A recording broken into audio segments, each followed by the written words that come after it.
स्थिति ये है इस समय कि हमारे शरीर में 5 ज्ञानेंद्रियां, 5 कर्मेंद्रियां हैं। सारी इंद्रियां सब अपनी अपनी तरफ खींचती हैं।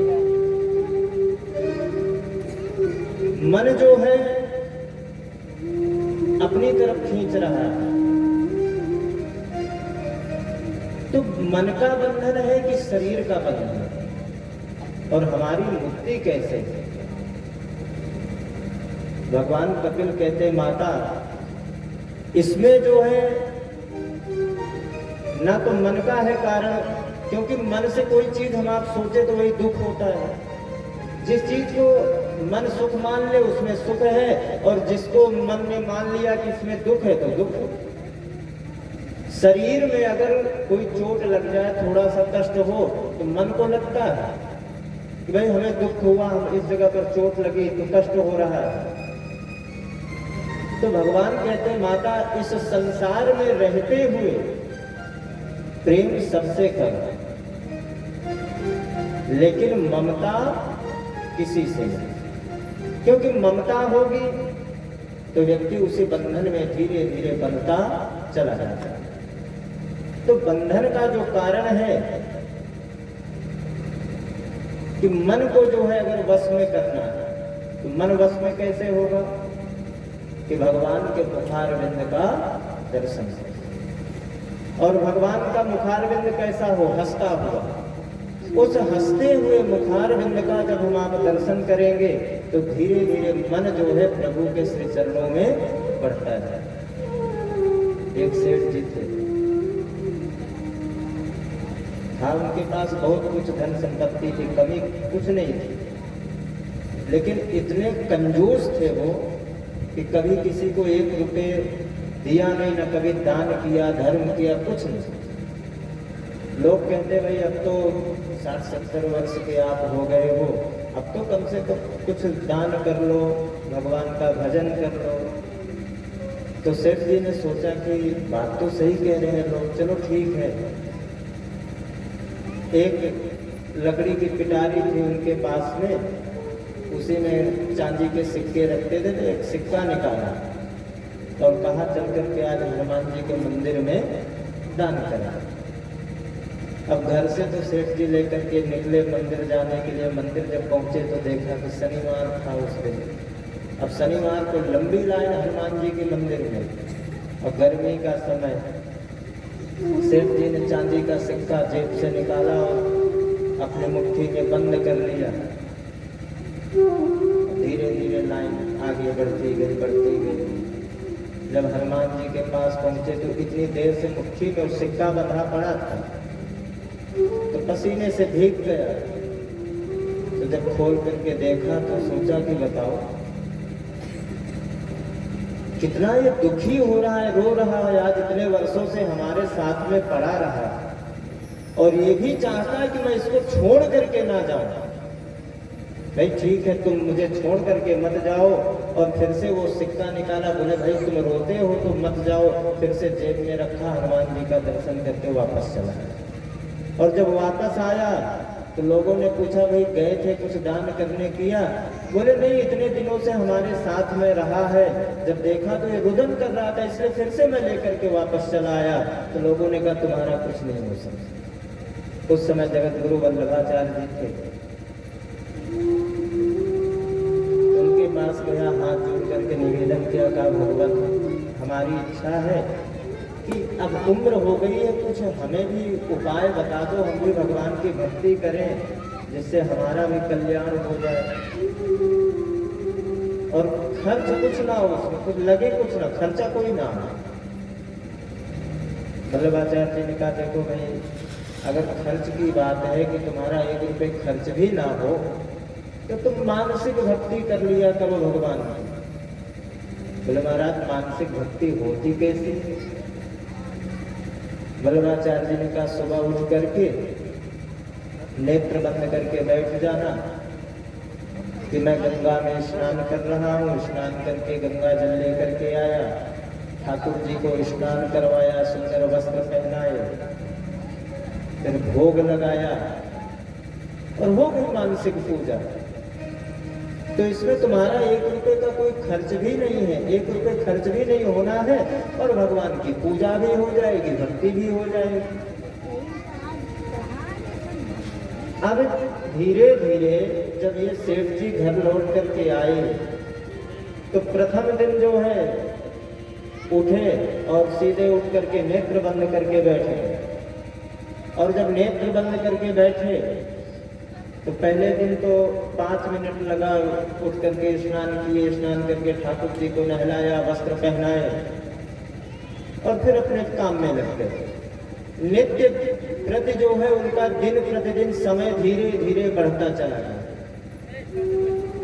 5 मिनट, 10 मिनट, आधे घंटे, 1 घंटे। अब सेठ जी को पता ही न चले, धीरे धीरे 5 वर्ष व्यतीत हो गए। अब तो समाधि जब लगे तो 5-5 घंटे समाधि लग जाए।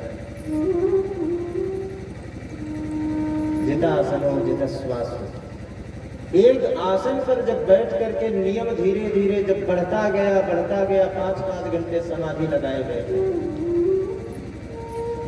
और इधर एक दिन इन्होंने सोचा कि आज तो हरिद्वार में जाकर के गंगा, करते कुछ नहीं थे, सिर्फ सो करके उठे, नेत्र बंद करके समाधि लगा करके बैठ गए।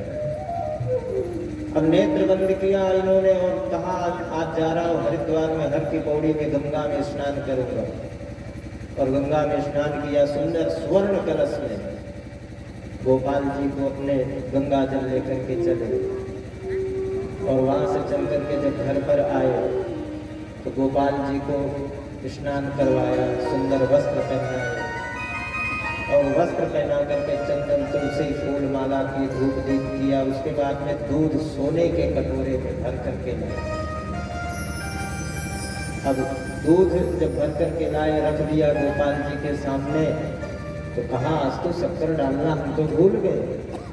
तो शक्कर लाया, शक्कर ला करके दूध में छोड़ दिया। तो सेठ जी ने सोचा आज तो शक्कर ज्यादा हो गई इसमें।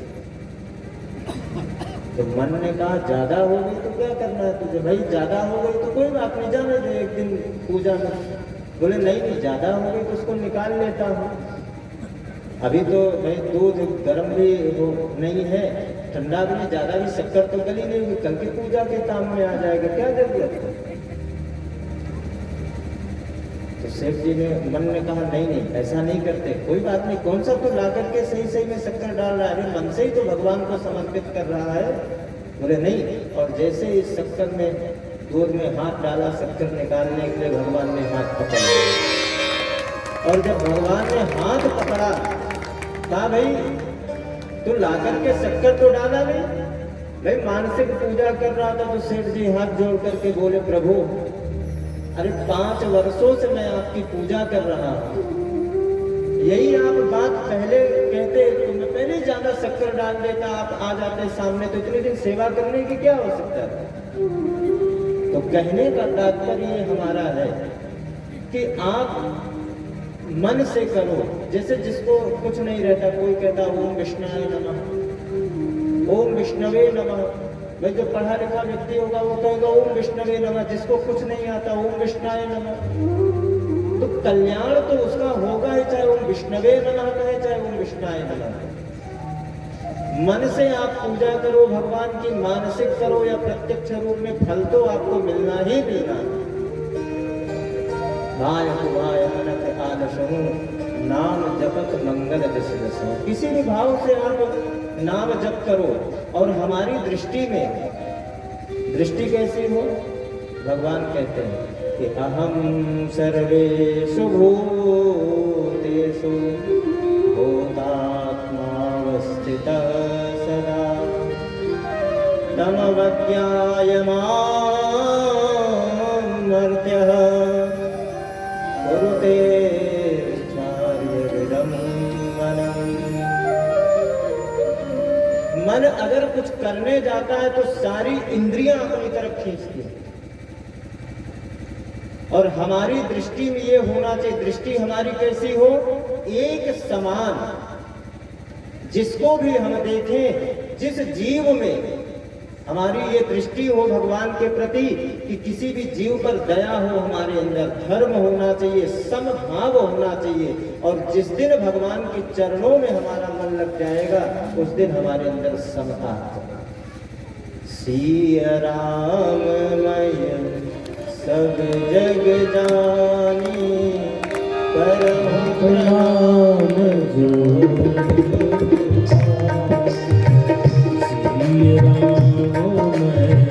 सब जग जानी करहु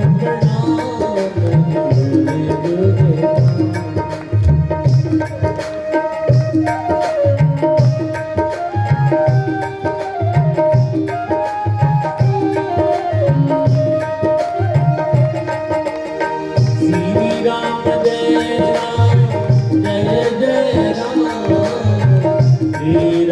जय जय राम बोलो।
भक्ति की तीन धारा होती है।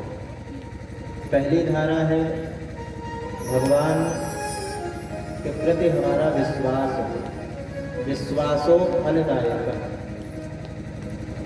और भक्ति की दूसरी धारा है भगवान से हमारा संबंध हो, भगवान से हम अपना संबंध जोड़ें। कैसे भी किसी भी अवस्था में भगवान से हमारा संबंध जुड़ जाए।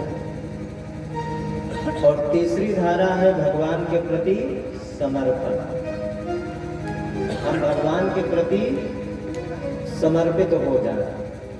अब ये नहीं कि भगवान की आप पूजा करने बैठे, एक लाइन भगवान की आरती करी और दूसरे में बहू ये चीज वहां पड़ा है, फिर भगवान की आरती शुरू कर दी। बहू ये चीज देखो वहां कौन आया, क्या कर रहा है, ये नहीं होना चाहिए। जब आप भगवान के प्रति चिंतन करोगे तो अपने आप धीरे धीरे भगवान के चरणों में मन हमारा लग जाएगा। किसान खेत में बीज बोता है तो किसान ये जाकर के खेत में नहीं देखता कि बीज उसमें टेढ़ा गिरा है कि सीधा गिरा है, कैसा पड़ा है। जब वो ऊपर आएगा तो वृक्ष बनकर के ही खेत में आएगा। तो आप जैसे भी करो पूजन भगवान का, फल तो आपको जरूर मिलेगा। और भगवान कपिल जो है माता देवहूति को उपदेश दे करके वहां से प्रस्थान कर गए और उन्हीं के सामने माता देवहूति ने अपने शरीर का परित्याग कर दिया। बोले कपिल भगवान की। माता देवहूति का वंश फिर इसके आगे नहीं चला। दो बहन और थी, आकुति और प्रसूति। प्रसूति का विवाह महाराज दक्ष के साथ में और दक्ष महाराज की 7 कन्याएं थीं और उन 60 कन्याओं में माता सती का विवाह भगवान शिव के साथ हुआ। और एक बार देवताओं की सभा हुई, सभा में सारे देवता आए, भोलेनाथ भी थे। तो अपने जैसे कोई आ जाते हैं, अपने से बड़े हैं, तो हम आप खड़े होकर उनका सम्मान करते हैं कि भाई कोई त्रुटि ना हो, अतिथि हमारे घर में आए तो बड़े हैं तो हम आप आदर सम्मान उनका करें। तो दक्ष जब आए तो सारे देवताओं ने उठ करके उनका भी सम्मान किया, पर भगवान शिव नहीं उठे। शिव जी की एक विशेषता है, कभी आप देखो फोटो वगैरह में देखो, अधिकतर भगवान शिव का जो स्वरूप होगा वो समाधि के रूप में होगा, नेत्र बंद किए बैठे रहे। तो भगवान शिव उस समय बैठे अपना राम नाम का जप चल रहा था। लेकिन जब किसी को पद मिल जाता है, प्रतिष्ठा मिल जाती है, तो स्वाभाविक है उसके अंदर अभिमान आ जाता है। और दक्ष को भी ब्रह्मा जी ने देवताओं का प्रजापति बना दिया, तो दक्ष को भी लगा कि एक तो ब्रह्मा जी के कहने पर मैंने अपनी पुत्री का विवाह इसके साथ में करा दिया, शमशानवासी है, न घर है न द्वार है, रहने का कोई ठिकाना नहीं है, और अपनी पुत्री का विवाह किया और आज भरी सभा में इसने हमारा अपमान कर दिया। भगवान शिव को अपमानित करने के लिए दक्ष ने यज्ञ किया और यज्ञ में सारे देवताओं को निमंत्रण दिया, भगवान शिव को निमंत्रण नहीं मिला। भगवान शिव की जब समाधि टूटी तो सती जी ने आकर के प्रणाम किया, कहा प्रभु आपको कुछ पता है? बोले नहीं। अरे आकाश मंडल से देख नहीं रहे हो आप कितने विमान जा रहे हैं? भगवान शिव ने कहा देवी ये विमान कहाँ जा रहे हैं मुझे तो नहीं मालूम। तो सती जी का देखिए कहने का मतलब था, उन्होंने कहा कि आपके ससुर जी यज्ञ कर रहे हैं, उस यज्ञ में ये सारे देवता जा रहे हैं, क्या आप नहीं चलोगे? सती जी तो ये भी कह सकती थी कि हमारे पिताजी के घर में यज्ञ हो रहा है, आप चलो। तो उन्होंने कहा आपके ससुर जी के यहाँ यज्ञ हो रहा है, यानी लगेगा कि आपको भी निमंत्रण आया है या नहीं आया है, आपको चलना चाहिए, आपके ससुराल है वहां पर। भगवान शिव ने कहा देवी मैंने आज तक आपसे कभी कुछ कहा नहीं, एक बात मैं आपसे कहना चाहता हूं कि एक बार सभा में आपके पिताजी ने हमारा अपमान किया, इस कारण से शायद निमंत्रण ना दिया हो। भगवान शिव ने कहा देवी तदपि विरोध मान जब कोई तहां गए कल्याण, उत्तमा मान विद्यन्ते धर्म मानव जमन्वा। जहां सोने की भी वर्षा हो, अगर आपका मान सम्मान उस स्थान पर नहीं है तो उस स्थान पर जाना नहीं चाहिए, और जाओगे तो आपका अपमान ही होगा और कुछ नहीं होगा। कहानी की मोरे बन भावा, यह अनुचित नहीं न्योत भावा। कहानी की मोरे बन भावा, यह अनुचित नहीं न्योत भावा।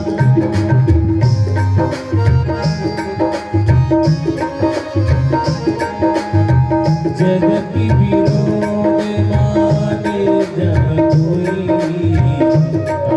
गए कल्याण न होई।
प्रयास किया कि सती जी मान जाए, लेकिन जब नहीं मानी तो कहा ठीक है देवी, अगर तुम जाना चाहती हो तो आप जाओ, मैं रोकता नहीं तुम्हें, लेकिन मैं उस यज्ञ में नहीं जाऊंगा।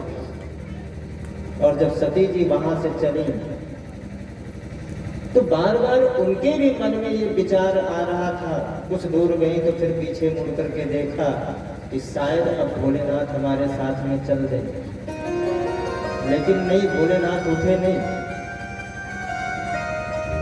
नंदी आदि गणों के साथ माता सती जब वहां पर पहुंची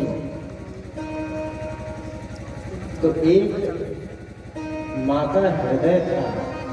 माँ प्रसन्न हो गई कि चलो कम से कम निमंत्रण गया तो नहीं गया, लेकिन कम से कम हमारी पुत्री तो आई। बाकी जितनी बहनें थी, अब अगर घर में 2-4 बहनें हैं, सबका अच्छे घर में विवाह हो जाए, और कोई बहन अगर कुछ मध्यम हो, घर ज्यादा ठीक ठाक ना हो, तो जब सब एकत्रित होती हैं तो सती जी जब पहुंची तो बाकी जितनी बहनें थी उन्होंने पूछा कैसे आई हो। सादर नहीं मिली के माता, दक्षिण कछु पूछी दूसरा, सती ही बिलो की जरे सविता,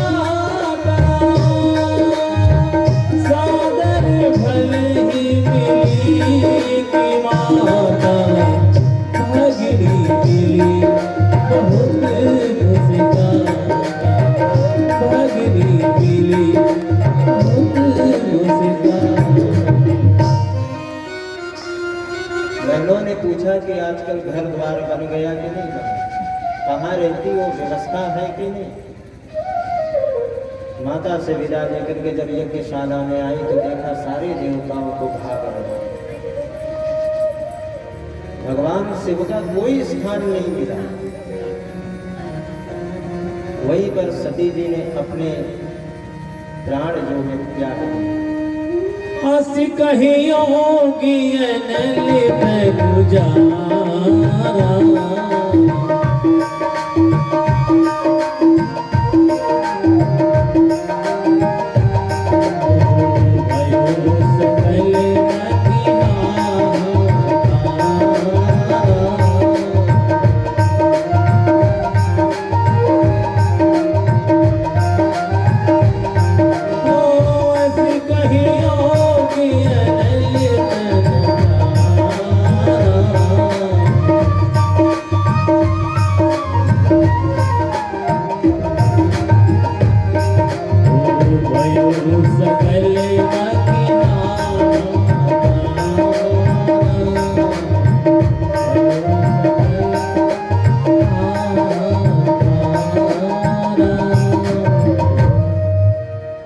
नारद जी के द्वारा भगवान शिव को पता चला।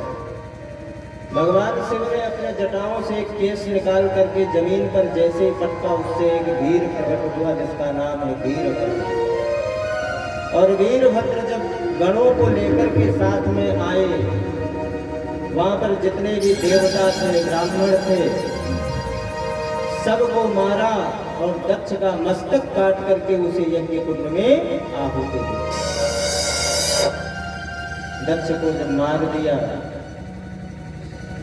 समस्त देवताओं ने जाकर के भगवान शिव से प्रार्थना की और कहा प्रभु आप चलो, मगर आपके यज्ञ तो संपूर्ण ही नहीं होगा।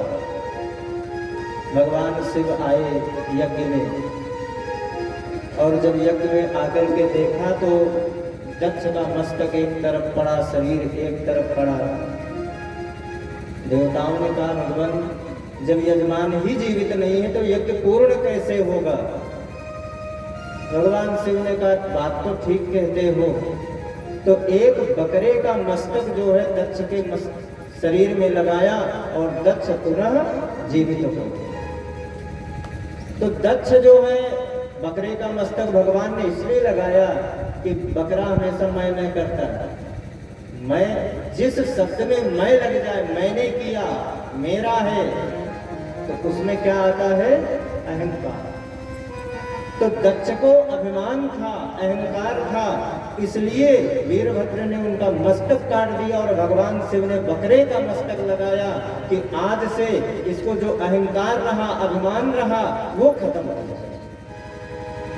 यज्ञ संपूर्ण होने के कुछ कालांतर में दक्ष ने उस शरीर का परित्याग कर दिया कि आपूतिर्देव होतिश्च प्रियव्रतोत्तान पादौ शतरूपाया पते सुतौ वासुदेवस्य कल्यां रक्षायां जगतस्थितौ। महाराज स्वयं मनु के जो पुत्र थे प्रियव्रत और उत्तानपाद, उत्तानपाद महाराज का विवाह हुआ और उनकी बड़ी महारानी का नाम था सुनीति। सुनीति का मतलब होता है कि जो नीति से चले, शास्त्र की नीति से चले, शास्त्र के अनुसार चले, सारा कार्य जो है वो शास्त्र के अनुसार हो। एक बार उत्तानपाद जो है वन में शिकार खेलने गए तो कहीं दूसरे राज्य में पहुंच गए, तो उस राजा की पुत्री से जब मिलना हुआ तो राजा से कहा, महाराज मैं आपकी पुत्री के साथ में विवाह करना चाहता हूँ। तो उस कन्या का भी विवाह करके लाए जिसका नाम था सुरुचि। सुरुचि का मतलब है अपनी रुचि, अपने मन से जो मन में आए करो। अब जहाँ सुनीति है तो वहाँ सुरुचि रह ही नहीं सकती। जब सुरुचि घर आई तो सुरुचि ने कहा, महाराज देखो अगर ये रहेंगे तो मैं आपके साथ में नहीं रह सकती, इनको बाहर करो। अब सुनीति को दूसरे महल में कर दिया। सुनीति का नित्य नियम था प्रातः काल उठ करके स्नान इत्यादि करके भगवान की सेवा करती, पूजा करती, यही उनका नित्य नियम चलता। और भगवत कृपा हुई, इनके घर में एक पुत्र ने जन्म लिया जिसका नाम था ध्रुव, और सुरुचि के घर पुत्र ने जन्म लिया जिसका नाम था उत्तम। अब जहां नीति से चलोगे आप, शास्त्र के अनुसार चलोगे तो वहां ध्रुव जैसा पुत्र जन्म लेगा। लगभग 5 वर्ष की ध्रुव जी की अवस्था रही होगी। एक दिन गेंद खेलते खेलते राजमहल में पहुंच गए, और जब राजमहल में पहुंचे तो देखा कि उत्तम पिता की गोदी में सिंहासन पर बैठे हुए हैं। तो ध्रुव जी की भी इच्छा हुई कि हम भी जाकर के अपने पिता की गोदी में बैठ जाए। और महाराज उत्तानपाद को लगा कि ये हमारा पुत्र है, बैठना भी चाहिए। और जैसे ही आगे बढ़ा तो सुरुचि ने हाथ पकड़ करके खींच लिया। कहा, सुनो, न बालो शिवदनात्मान मन्य स्त्री गर्भ संवृतम नूनं वेद भवान्यस्य दुर्लभर्थे मनोरथः। अरे ध्रुव, कहाँ जा रहे हो? अगर इस पिता की गोदी में तुम्हें बैठना है तो तुम्हें जाकर के तपस्या करनी होगी। क्यों? तपस्या जाकर के करो, और जब भगवान प्रसन्न होंगे तो उनसे वरदान मांगना, और जब वरदान देने के लिए तैयार हो जाए तो ये कहना कि माता सुरुचि के गर्भ से हमारा जन्म दो, तब इस गद्दी पर तुम्हें बैठने का अधिकार है, अन्यथा नहीं है। इसमें ध्रुव का नहीं अपमान हुआ, इसमें भक्त और भगवान का दोनों का अपमान सुरुचि ने कर दिया। और नहीं, भगवान से बड़ी हो गई, यानी भगवान की तपस्या करो, भगवान प्रकट होंगे तो उनसे वरदान मांग लेना कि मैं माता सुरुचि के गर्भ से जन्मे। तो भगवान से ही बड़ा अपने आप को बता दिया। ध्रुव जी वहां से लौट करके आए। माता सुनीति ने जब ध्रुव को देखा रोते हुए तो कहा, बेटा क्या बात है, क्यों रो रहे हो? ध्रुव ने सारी बात बता दी। कहा, माँ आज मैं पिताजी की गोदी में बैठने जा रहा था तो माता सुरुचि ने मुझे बैठने नहीं दिया। माता सुनीति ने कहा, बेटा आज मैं तुम्हें परम पिता को बताती हूं, ये तो कुछ भी नहीं है। अगर तुम जाना ही चाहते हो तो मैं तुम्हें रोकूंगी नहीं। कल जाना चाहते हो तो आज चले जाओ, आज जाना चाहते हो तो अभी चले जाओ। 5 वर्ष का नन्हा सा बालक ध्रुव जब घर से निकला तो नारद जी के मन में चिंता हुई। नारद जी ने सोचा कि ये 5 वर्ष का बालक है और वन में जाएगा तो रहेगा कहाँ, खाएगा क्या, करेगा क्या, इसे तो पता नहीं भगवान क्या होते हैं, कैसे हैं, कहाँ जाएगा।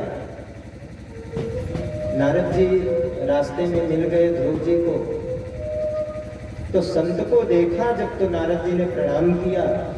नारद जी को प्रणाम किया तो कहा, नारद जी ने कहा, बेटा कहाँ जा रहे हो, कौन हो? ध्रुव जी ने कहा, महाराज मैं उत्तानपाद का पुत्र हूँ और भगवान की तपस्या करने जा रहा हूँ। नारद जी ने कहा, ये बताओ, एक तो तुम्हारी 5 वर्ष की छोटी सी उम्र है और अभी तुम्हारी खाने खेलने की उम्र है, तपस्या करके क्या करोगे? भाई जंगल में जाओगे तो वहां तुम्हें भोजन कौन देगा, खाने की व्यवस्था तुम्हारी कौन करेगा? नारद जी ने कहा, तो ध्रुव जी बोले, महाराज देखो, जब दांत नहीं थे तो भगवान ने दूध की व्यवस्था कर दी और जब दांत दिया तो खाने की भी व्यवस्था कर देगा। तो ठीक है, चलो मैं मानता हूं खाने की तुम्हारी व्यवस्था हो जाएगी, लेकिन करोगे क्या? वहां तो बड़े बड़े जीव होते हैं, हिंसक पशु होते हैं, वन में रह नहीं सकते हो तुम। ध्रुव जी ने कहा, महाराज हमारी माता जी कहती हैं सभी जीवों में भगवान निवास करते हैं, तो कुछ नहीं होगा। ठीक है, चलो खाने की व्यवस्था हो जाएगी, सब कुछ हो जाएगा, लेकिन करोगे क्या? लौट जाओ। ध्रुव जी ने हाथ जोड़ करके कहा, महाराज जी बताओ आप हो कौन? मैं तो आपको जानता नहीं हूँ, कौन हो और मुझे वापस क्यों कर रहे हो? नारद जी ने कहा, बेटा मैं तो तुम्हारी परीक्षा ले रहा था, मैं स्वयं नारद हूँ। तो ध्रुव जी ने कहा, महाराज हमारी माता जी तो कहते नारद जी जिसको मिल जाए समझ लो उसको भगवान मिल गए, और आप कहते हो कि वापस चले जाओ। नहीं, मैं वापस नहीं जाऊंगा। तो बेटा वृंदावन के बगल में मधुबन है, यमुना के किनारे जाकर के वहां यमुना में स्नान करना और ओम नमो भगवते वासुदेवाय इस द्वादशाक्षर मंत्र का तुम जाप करना। अब सारे इधर नारद जी जब लौट करके वापस गए और ध्रुव जी महाराज मधुबन आए, यमुना में स्नान किया, वट वृक्ष के नीचे समाधि लगाई और जब समाधि लगाई धीरे धीरे उनका नियम बढ़ता चला गया और जब 5वां महीना प्रारंभ हुआ तो ध्रुव जी ने प्राणायाम के द्वारा अपने श्वासों को रोक लिया और जब श्वास को रोका तो सारे सृष्टि की श्वास रुक गई। सारे देवता भागे भागे भगवान के पास गए। सुखदेव जी कहते हैं, राजन नैवं विदामो भगवन् प्राणरोधं चराचरस्याखिलमात्मना विधेहि तन्नो मृजनात् विमोक्षं प्राप्ता वयं त्वां शरणं शरणं। हे प्रभु, पता नहीं कौन है किसके कारण हम सबकी श्वास रुक गई है और ऐसा लगता है कि हमारे शरीर से प्राण निकल जाएंगे, आप हमारी रक्षा करो। तो भगवान ने कहा, आपको चिंता करने की कोई जरूरत नहीं है। हमारा नन्हा सा प्यारा भक्त ध्रुव वो तपस्या कर रहा, मैं अभी जाकर के उसे दर्शन देता। भगवान जब ध्रुव जी के पास आए, अंदर हृदय में जो झांकी थी, जब सामने आकर के प्रकट हो गए, जब सामने प्रकट हुई तो अंदर वाले हृदय की झांकी वो अंदर ध्यान हो गया, और जब अंदर हृदय की झांकी अंदर ध्यान हुई तो हड़बड़ा करके ध्रुव जी के नेत्र खुले तो देखा कि चतुर्भुज रूप में नारायण सामने खड़े। बोले नारायण भगवान की। अब जब नारायण को सामने देखा तो उनकी वाणी ही बंद हो गई। भाई भगवान जब सामने आ रहा है तो व्यक्ति बोल तो सकता नहीं। आजकल लोग कहते हैं भाई इनको देवी जी आनंद है, अरे हमारा आपका शरीर मिला देवी जी आनंद, मैं किसी की निंदा नहीं कर रहा हूँ। हमारा आपका शरीर मिला देवी जी की निंदा करने के लिए, देवी जी हमारे शरीर में आएंगे, हम कौन सा ऐसा अच्छा बड़ा कर्म करते हैं कि हमारे शरीर में आएंगे। तो लोग कहते भगवान का दर्शन हो गया हमें। भगवान का जब दर्शन हो जाएगा तो आपके वाणी में वो सामर्थ्य ही नहीं है, वो शक्ति ही नहीं कि आप भगवान के गुणों का वर्णन करो। वेद वेदांत शास्त्र पुराण चतुर्मुख ब्रह्मा जी वो नहीं अपनी वाणी से भगवान का वर्णन कर सकते तो हम आप क्या करेंगे। ध्रुव जी ने सोचा, नारद जी ने तो हमें मंत्र बताया था कि इस मंत्र का जप करना, और भगवान आकर के सामने जब प्रकट हो जाए तो प्रकट हो जाए तो कुछ पूजा पाठ तो बताया नहीं कि भगवान आएंगे तो कैसे पूजा करना क्या करना, हमें तो कुछ मालूम नहीं क्या करूं। भगवान भी 5 मिनट हो गए, 10 मिनट हो गए। अब देखिए आप, जैसे कोई छोटा सा बालक हो, आपको नहीं जानता, आप उसके पास पहुंच जाओ और उस बालक से आप मिलो, सामने देखो, उससे बात करो, कुछ बोलो मत, आप चुपचाप खड़े रहो, देखते रहो। 5 मिनट व्यतीत हो जाएंगे, 10 मिनट व्यतीत हो जाएंगे, नहीं बोलोगे, अगर थोड़ा सा मुस्कुरा दोगे, हंस दोगे तो बालक भी आपसे हंसेगा।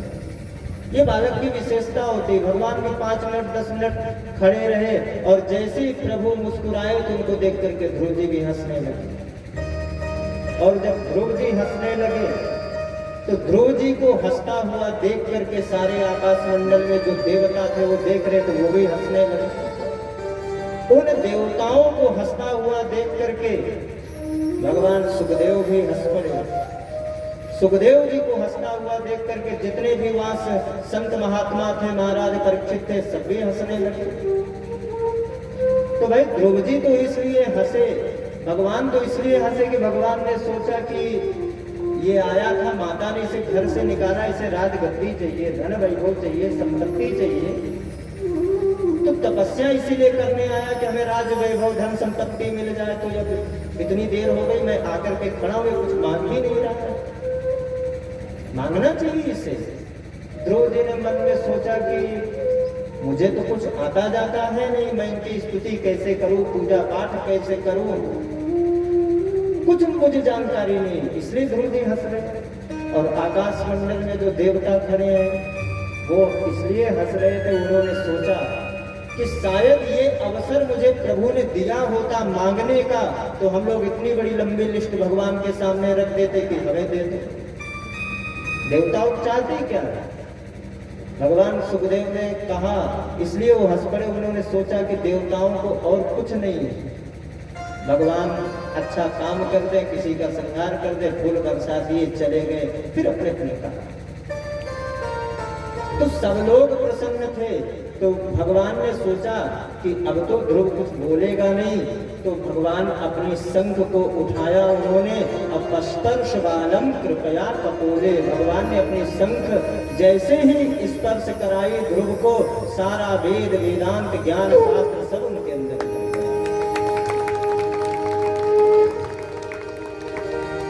और भगवान की बड़ी सुंदर स्तुति की, शतं विवक्षन्तमिदं हरिर् ज्ञात्वस्य सर्वस्य च हृद्यवस्थितः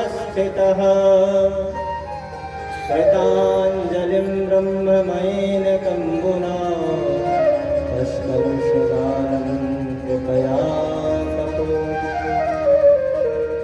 योऽन्तः प्रविश्य मम वाचमिमां प्रसुप्ताम् सञ्जीवयत्यखिलशक्तिधरस्वधाम्ना अन्यास्य हस्तचरणश्रवणत्वगादि नमो भगवते पुरुषाय तुभ्यम्। ध्रुव जी की वाणी सोई हुई थी और भगवान ने जैसे स्पर्श किया, ध्रुव जी भगवान की स्तुति की। ध्रुव जी कहते हैं, हे प्रभु, आपके चरणों में मैं बारंबार प्रणाम करता हूँ, वंदन करता हूँ। और जीव जब तक आपके विषय में जानता नहीं, कहते हैं कि गूंगा व्यक्ति भी भगवान अगर कृपा करते तो गूंगा व्यक्ति भी बोल सकता है। मूकं करोति वाचालं पंगुं लंघयते गिरिं यत्कृपातमहं वन्दे परमानन्दमाधवम्। तो जिस पर भगवान की कृपा हो जाए, जिस पर गोविंद की जब कृपा हो जाएगी तो उसके लिए संसार में और रखा ही क्या। तो कोई बहुत बड़ी बात नहीं है। ध्रुव तो 5 वर्ष के लिए भगवान ने जैसे शंख स्पर्श कराया वैसे उनका कल्याण हो गया और बड़ी सुंदर प्रभु की स्तुति की। आइए हम भी उस स्तुति को स्मरण करते हुए भगवान का बोल ध्यान करेंगे।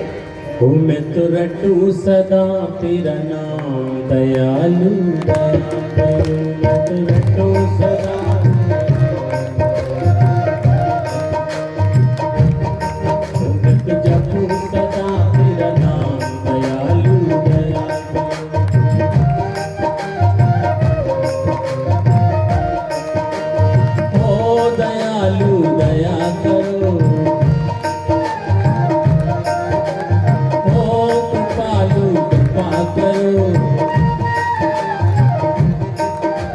राम राम श्री राम दयालु दया करो।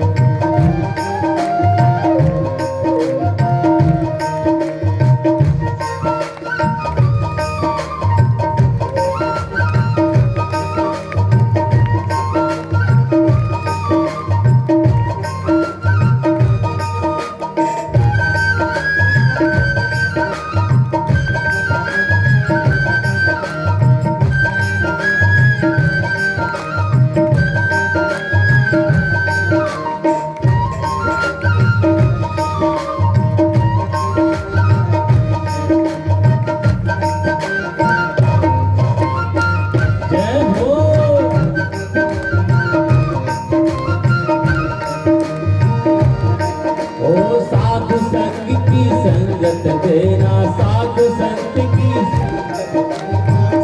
संत की संगत देना, अपने रंग की रंगत देना,